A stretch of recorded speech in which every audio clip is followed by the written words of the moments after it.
Mr. Speaker, members, it's a sad day for our chamber. We often talk in this building about transparency in everything that we do because our voters deserve that. I feel like there wasn't a lot of transparency for the entire 2 months of this. The Texas House is taking a practice that's only been used twice in Texas history and deviating severely from that practice instead of carefully deliberating on this issue as those who came before us. We've decided our chamber is nothing more than a weapon to wield against political opponents. This body's afforded more time for debating tampon tax relief than we've given to deciding whether to impeach the highest law enforcement officer in our state. Let me tell you, I don't think today is about whether there's guilt or innocence. It's about the process. At the beginning of this session, Speaker Phelan ruled this chamber wasn't allowed to debate legislation or rules that could be seen as using it for political purposes. This is political purposes. Now our Attorney General, who was strongly reelected by the voters in both our primary and general election, might be impeached today because he's a political opponent of the opposing party. Members, I'm deeply concerned by the way this investigation is handled.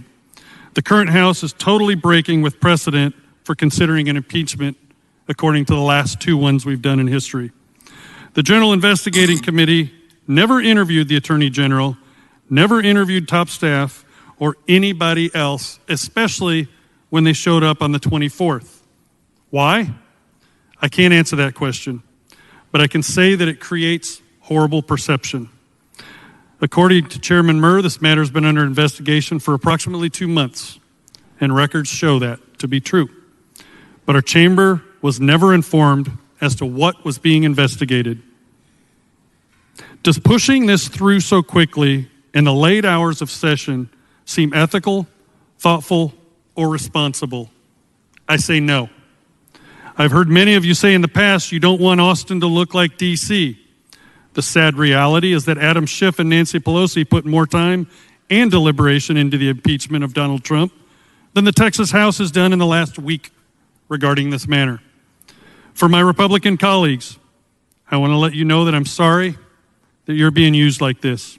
I'm sorry you're being forced to swallow a long list of policy that was killed this chamber and then be used to impeach one of the most popular Republicans in our state. Remember, we're not talking about whether there's guilt or innocence. We're talking about process.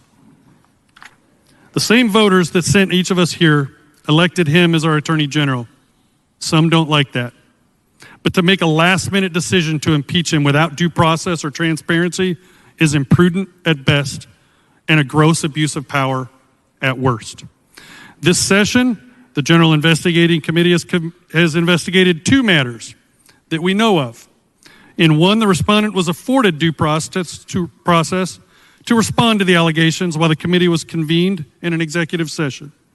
On May 24th, Chris Hilton, the chief of general litigation at the OAG, made an appearance at the General Investigating Committee and attempted to register as a resource witness in defense of Paxton.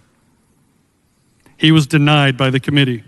According to the OAG, the General Litigation Division has a broad practice that includes defending state agencies, elected and appointed officials, and state officials and employees in civil litigation. That's their job. They showed up to do it, and they weren't afforded the opportunity. This is one-sided. In 1975, it was the last time the legislature initiated impeachment proceedings against any official. After a single member filed a resolution recommending impeachment, a select committee on impeachment was appointed to investigate. Across almost 2 months, 21 committee meetings, and 90 hours of consideration, the committee interviewed 32 witnesses with direct insight totaling 70 hours of public testimony.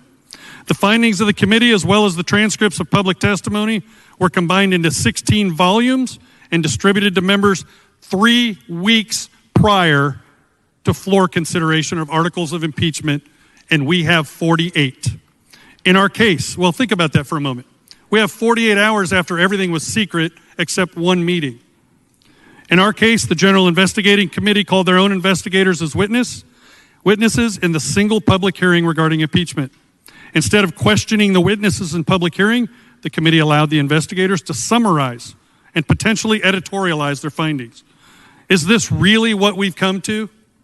If you think this is how we best serve Texans, you're gravely mistaken. When you vote today, don't listen to bullies inside or outside this building that try to intimidate you into submission. You're better than that. I know you all. This is wrong. You know it. Your voters know it. When you go home, don't end our session this way. Don't tarnish this institution. Don't cheapen the act of impeachment. Don't undermine the will of the voters. Don't give Democrats another victory handed to them on a silver platter. There's a better way. And today, that better way includes voting no to these impeachment articles. Thank you. The chair recognizes Mr.